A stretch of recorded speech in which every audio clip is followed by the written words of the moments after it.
নমস্কার, বইয়ের বাক্সর নতুন একটি উপস্থাপনায় স্বাগত। অনেক দিন পর একটা দীর্ঘ বড় কলেবরের উপন্যাস পড়ার সুযোগ হলো।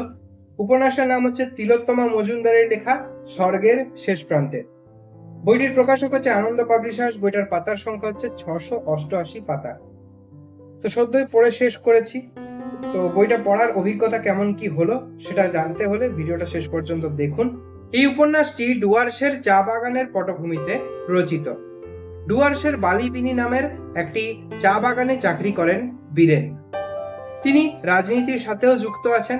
চা বাগানের মানুষজন তাকে বেশ মান্যগণ্য করে চলেন। তিনি তার স্ত্রী, পুত্র এবং 2 কন্যা রিনি ও ঝিনিকে নিয়ে এই বালিবিনির একটি কোয়ার্টারে বসবাস করেন। তার পিতা, মাতা এবং অনেকগুলি ভাই এই বালিবিনিরই আশেপাশের নানা জায়গাতে বসবাস করেন। এই গল্প কিন্তু বীরেনের নয়। এই গল্প তার 2 কন্যা রিনি ও ঝিনির।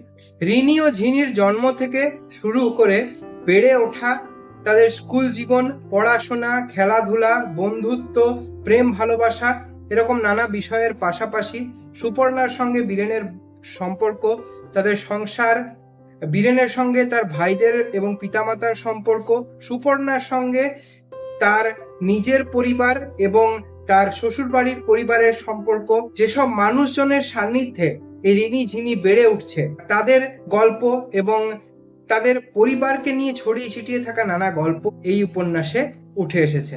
চা বাগানে বসবাসকারী বাঙালি পরিবারের যাপন চিত্র কিন্তু এই উপন্যাসের পাতায় পাতায় রয়েছে।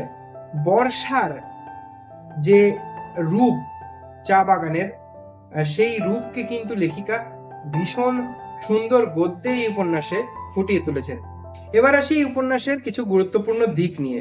শিশু মনস্তত্ত্ব এবং একজন মেয়ের বেড়ে ওঠার পথে যেসব স্ট্রাগল পার করে তাকে এগিয়ে যেতে হয়, সেই সব স্ট্রাগলকেও কিন্তু লেখিকা ভীষণ সাবলীলভাবে এই উপন্যাসে ফুটিয়ে তুলেছেন। সমাজের মধ্যে অন্তর্হিত হয়ে থাকা নানা সমস্যার দিকেও কিন্তু লেখিকা এই উপন্যাসে আলোকপাত করেছেন। এবার আসি এই উপন্যাসটা পড়ে আমার কি অনুভূতি হয়েছে। যেহেতু একটা বড় উপন্যাস, প্রায় 25 দিন সময় নিয়ে আমি এই উপন্যাসটা পড়েছি, একটা দীর্ঘ সময়, যে কারণে উপন্যাসের চরিত্রগুলোর সাথে কিন্তু আমার একটা জীবন যাপনের সম্পর্ক হয়ে গিয়েছিল এবং চরিত্রগুলো কিন্তু আমার মাথায় গেঁথে গিয়েছিল।